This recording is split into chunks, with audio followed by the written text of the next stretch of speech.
So mga brad, no, ito po si Roylan. So ganito po siya bumaba sa hagdanan. So talagang hindi niya po kayang maglakad at yan po lang araw-araw niyang ginagawa. Tuwing bababa at aakyat siya ng hagdanan.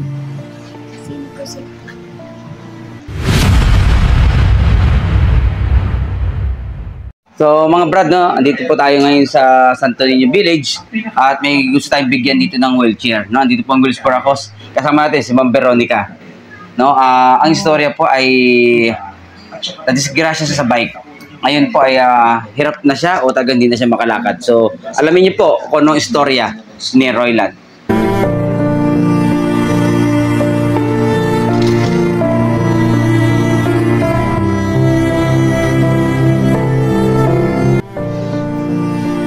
So mga brad, no, ito po si Roylan.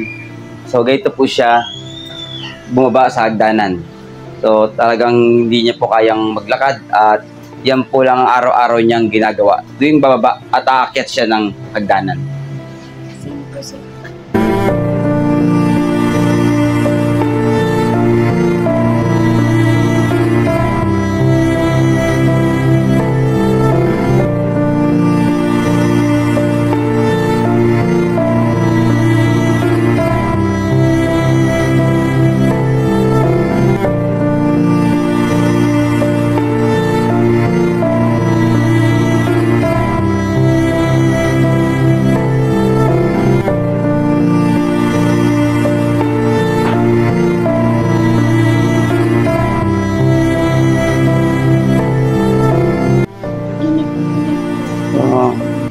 Talagang mahirap, no, Roylan, no? Sabihin, sinatsaga mo yung akit daba ng ganyan ang sitwasyon. So, hindi ka na nagpapaalalay talaga. So, ganyan po sitwasyon ni Roylan. Talagang pinipilit niya na kayanin yung kung sitwasyon siya. Hindi na siya nagpapaalalay. So, ilang taon na siyang ganyan? Yung ganyan ang sitwasyon mo? Ayun na lang po, mga 2016 Oo, 2018, no, mga brad. Simula 2018 hanggang ngayon, 2024, ganyan ang sitwasyon niya pag aakyat at bababa ng hagdanan. Kung tutulungan kita, okay lang. O tagang, ikaw na. Okay na. Ganyan po talaga siya. Ilalapit lang po. Iikot na yan. Kasi ako lang. Ganyan. Oo.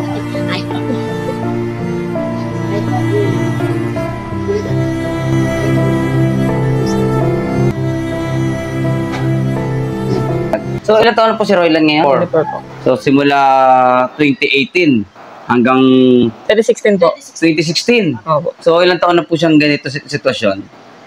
Ano po? 10 years na po siguro. 10 years na. O, kamusta naman po ang medical niya? Kung kung magagaling pa, makaka-recover pa? Ang last po na nagawa sa kanya, CT scan po. Nakakalimutan ko na po kung kailan po yun. Ang sabi po, ang result po, sacroiliitis sa lumbar daw po. Lumbar. Opo. Ang lumbar sa likod. Opo, dito po sa gulugod. Dahil ang istorya po ay nagbabike siya. Opo. Tapos natumba po. Ganun. may nakasagi sa kanya o talagang natumba lang yung bike? Yung jeep po. Nasagi, abang nagbabike, nasagi siya ng jeep. Opo. Tapos tumumba siya. Opo. Hindi na natin malaman kung sa pagtumba o sa pagbunggo ng jeep ang pagkaka-aksidente. Opo. Yun nga po, ang sabi daw po doon sa kailangan po na MRI. MRI. Hindi na po namin pinahin yung MRI. Hanggang sa Lumiit na po. lumiit na yun. Malamang sa ugat to. Opo. Ugat tong ganito sitwasyon. Oh. So ngayon po ay paano siya nakakalabas? Yun po, ganun po. Ilalabas po sa... Opo.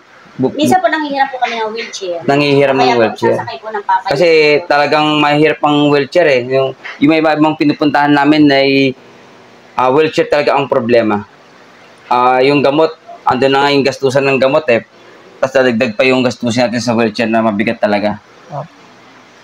So nakita ko yung sitwasyon mo, ang tagal mo ng taon ginagawa yan, no? Opo.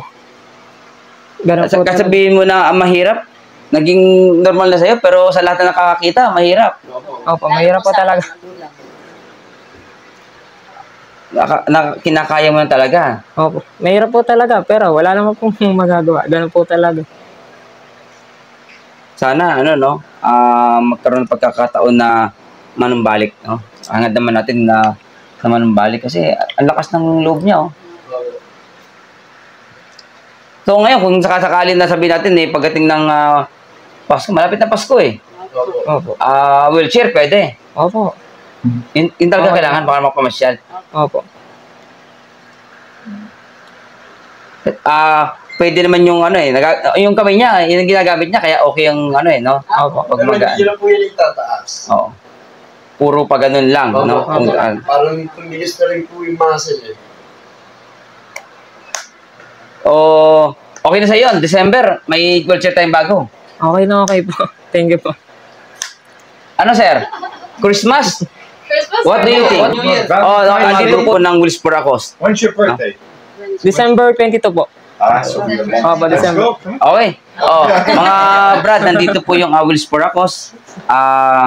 Ang talagang adhikain namin ay makatulong talaga, no? Katulad sa sitwasyon ni Roylan ngayon, mas maganda kung talagang magkakaroon siya ng wheelchair.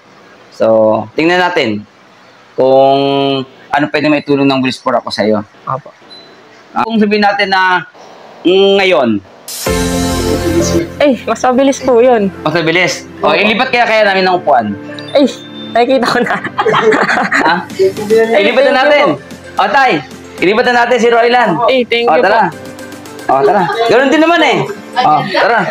Lipat na natin. Urong natin. You said before Christmas.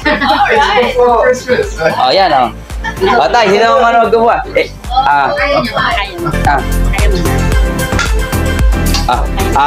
Kaya niya.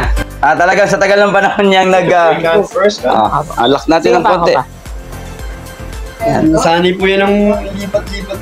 Sige, okay lang po. Kaya niya. Okay.